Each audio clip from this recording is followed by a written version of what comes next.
I put my little notes up here so I remember what we're going to cover. But the basic idea is to look at angular momentum, rotations, torque, and all that stuff.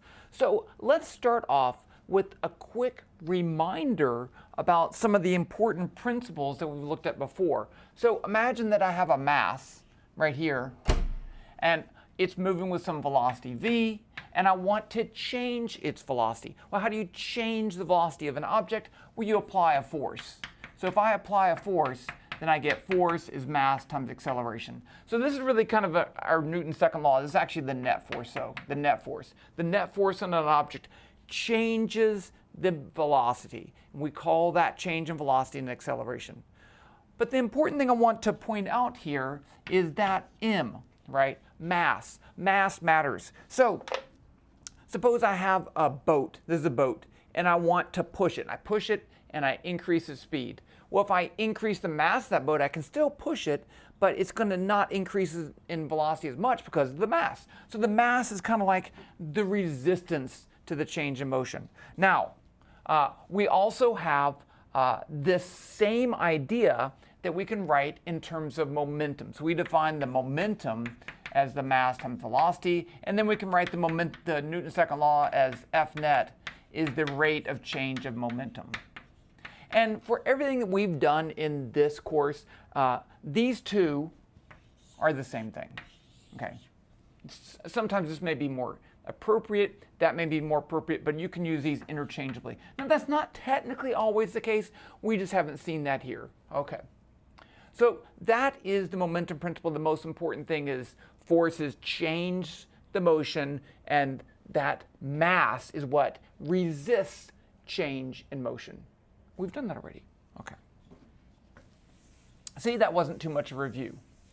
Now we have the angular momentum principle. Let me go ahead and put up here the momentum principle. F net is the change in momentum with respect to time, where momentum is mass times velocity.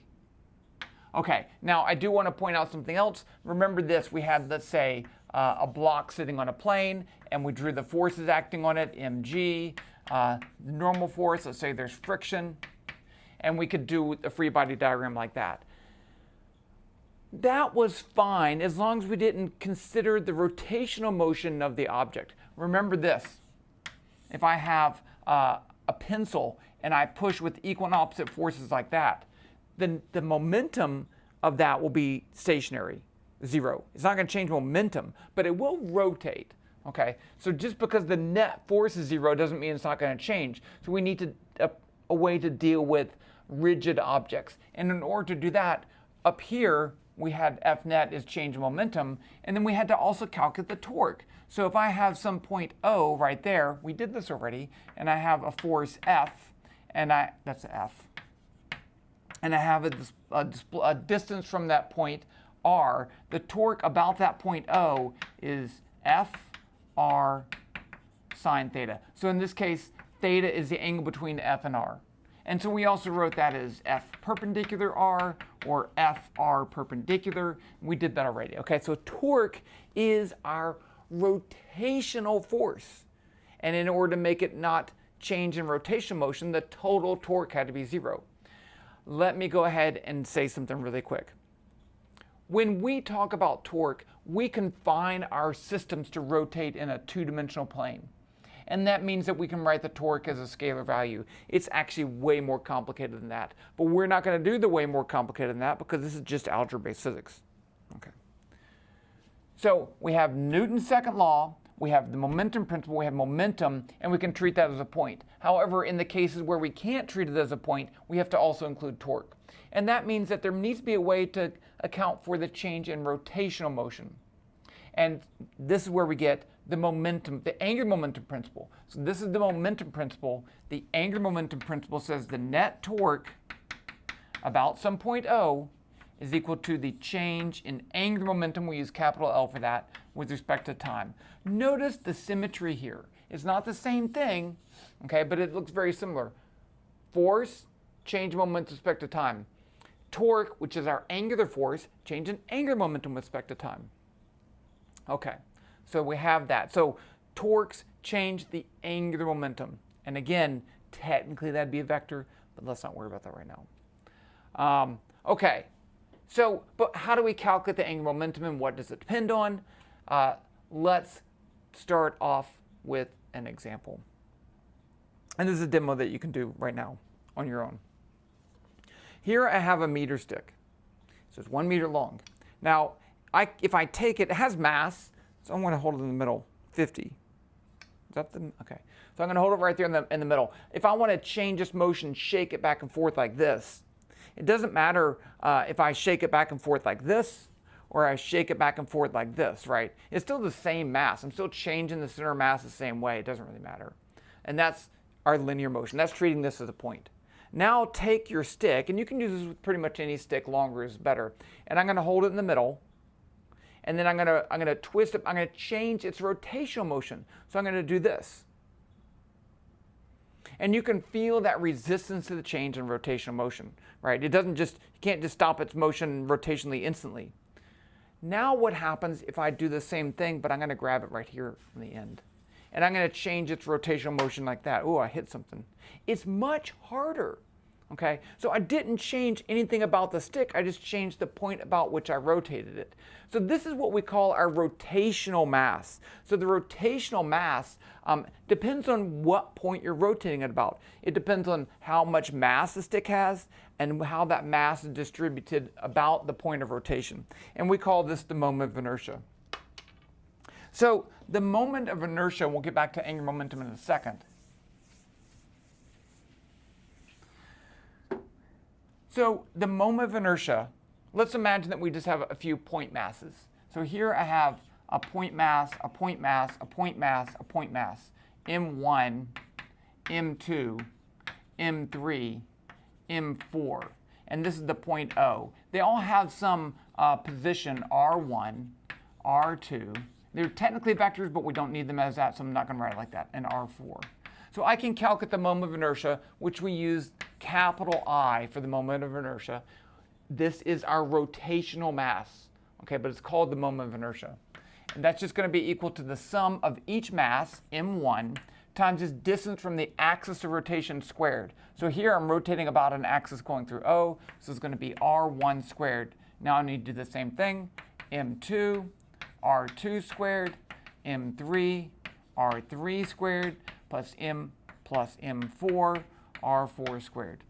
So you just add up all the masses. And so generically, I could write this as the sum over I of MI RI squared. So I just take each mass, I multiply its mass by its distance from the axis squared, and then I add that all up. And that's how we calculate the moment of inertia due to a finite point system. Now, what about if we go back to our meter stick? So here's our meter stick. And let's say that's my point of rotation. How do I calculate the moment of inertia? Well, it's an infinite number of points, but I can break this into a tiny little piece and then add up all the tiny little pieces right there. And if I take the limit as the piece size goes to 0 and the number of pieces goes to infinity, that summation becomes an integral. This is not a calculus-based course. We're not going to integrate. But I will tell you that in this case, if this has a length of r and a mass m, about the middle, I, is 1/3 m r squared. That's the moment of inertia of the stick about the middle. Now, if I move that point over here, no, that's 1/12. It's 1/12, right? I got to rederive it in my head. I'm not going to rederive it in my head. Yeah, it's 1/12. If I move over here, my point over there, then I is 1/3 m r squared. And again, you don't need to derive that. You don't need to memorize that. I'd let you write that on your notes for the test. But that's the moment of inertia for a stick about the center, a stick about the end. Some other very common ones that we see, a disk with a mass m, radius, and I'm using r because I don't want to confuse that with angular momentum. A disk is going to be I is 1/2 m r squared. A ring of mass m and radius r would be I is m r squared. That one's actually easy to see because all the mass is, and these are both for rotating about the center, is the same distance from that center, so you don't have to worry about breaking into pieces. And then the other one is a sphere of radius r, mass m. I is 2/5 mr squared. Those are the most common ones. Stick in the middle, stick on the end, disk, ring, sphere. I don't think you're going to need anything else. Okay, so now that we have this rotational mass, we can define angular momentum in terms of the rotational mass. So remember, linear momentum is mass times velocity. Angular momentum is linear mass, which is the moment of inertia, and rotational mass, the moment of inertia, and rotational velocity, which is omega. So that's how we define our angular momentum. Now we can go back to our angular momentum principle. Torque net O is going to be equal to the change in angular momentum with respect to time, which is the change in I omega with respect to time. Now imagine that I is constant, it doesn't change. I can pull that out of the change and I get I delta omega delta t. But that we defined previously as the angular acceleration. So I get torque net O is I delta omega delta t, which is alpha. And that looks like Newton's second law. Angular force, angular mass, angular acceleration. Okay, so we have both of those. Nice, right? Okay, let's look at one more thing with angular momentum and then okay, continuing. I don't know what happened. So remember in linear momentum, suppose I have some masses right here and they're connected by a spring, and so there's an internal force. Or suppose I have an object that's colliding with another object, but there's no external force. If there's no external force, the total momentum is going to be the same. So if the system has F net external is 0, then P initial is P final. Momentum is conserved. The same thing is true up here. If I have no torque on a system, no net torque on a system, then the change in angular momentum is 0. So I can write that as L initial is L final. And so the common way to write that is I1 omega 1 is I2 omega 2. So this is the classic example of an ice skater. So you have an ice skater spinning like this with the arms outstretched. If the skater pulls their arms in, they decrease the moment of inertia. So you go from I large to I small. Well, in order for this to stay constant, what happens to the angular velocity? The angular velocity would have to, if this decreases, that would have to increase. So the skater spins faster. And that you can calculate that, and we'll do a problem later, but I just want to point that out. Okay, one last thing, and that's kinetic energy. So we kind of talked about this before, but imagine that I have a ball and it's rolling with the velocity v and an angular velocity omega. So it's not slipping. Okay. If that's the case, then we have two kinds of energy. We have translational kinetic energy, let's call it kT, as 1/2 mv squared. But there's also motion because of its rotation. And there's also energy associated with its rotation. So we can calculate the rotational kinetic energy as 1/2 I, the rotational mass, omega squared. That shouldn't be any surprise right there. So suppose I have a disk. So I have a disk rolling, and it has a mass m and a radius r. So let's write down the total kinetic energy. It'd be 1/2 mv squared plus 1/2 I omega squared.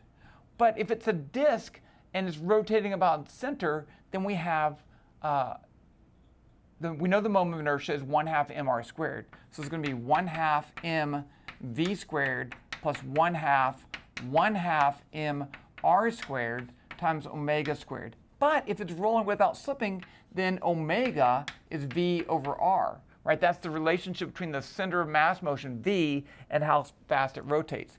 So if I put in that over here, I get 1/2 mv squared plus 1/4 mr squared times omega squared, which is v squared over r squared. Those cancel, and now I get 1/2 plus 1/4, so I get 3/4 mr squared. So we can write the whole thing as just one energy term because it's rolling without slipping.